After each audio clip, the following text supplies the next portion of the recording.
For 30 days, I embarked on a journey, a simple yet profound commitment, to drink a cup of coffee every morning. At first, it felt like a ritual, a way to ease into the day. The aroma wafting through the air was intoxicating, wrapping me in a warm embrace as I prepared my first cup. I chose a medium roast, rich and earthy, the kind that promised a kick to shake off the remnants of sleep. The first sip was always a revelation, the warmth spreading through me like sunlight breaking through the clouds. Initially, the physical effects were subtle but noticeable. I found myself more alert, my senses sharpening with each passing day. Mornings transformed from sluggish, foggy affairs into vibrant bursts of energy. I noticed that I could focus on tasks with a clarity I hadn't experienced before. The caffeine acted as a catalyst, igniting my thoughts and pushing away the cobwebs of grogginess.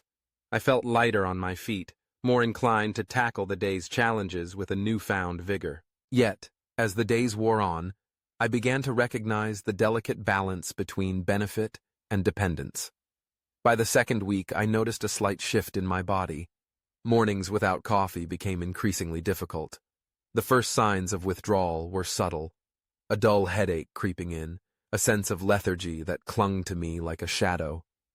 I realized that my body had begun to crave the very substance that had once invigorated me. It was a dance of pleasure and pain, a relationship that teetered on the edge of addiction. Mentally, the coffee ritual had a profound impact. It became a moment of clarity in a chaotic world. I started to cherish the stillness of those early mornings, the quiet time before the day's demands rushed in. I found myself taking a few moments to reflect, to breathe deeply, to appreciate the simple act of sipping coffee.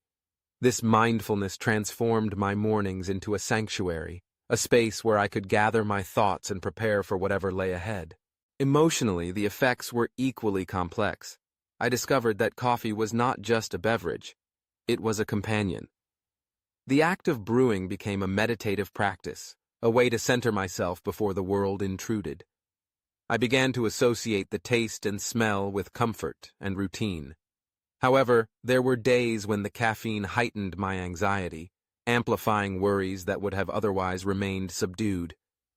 I found myself oscillating between euphoria and jitteriness, a roller coaster of emotions fueled by that dark elixir. As I approached the end of the month, I reflected on the journey.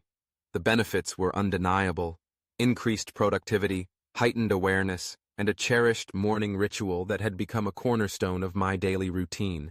Yet, I also recognized the challenges. I had to be mindful of my consumption, balancing the fine line between enjoyment and overindulgence. On the final day, I brewed my last cup with a sense of accomplishment. I had navigated the complexities of coffee, both its gifts and its burdens. I savored that last sip, feeling a mix of gratitude and apprehension. I knew that I could continue this ritual or step back, finding a new balance in my mornings. The experience had taught me that sometimes even the simplest habits could lead to profound changes, shaping not just the way we start our day, but how we engage with the world around us.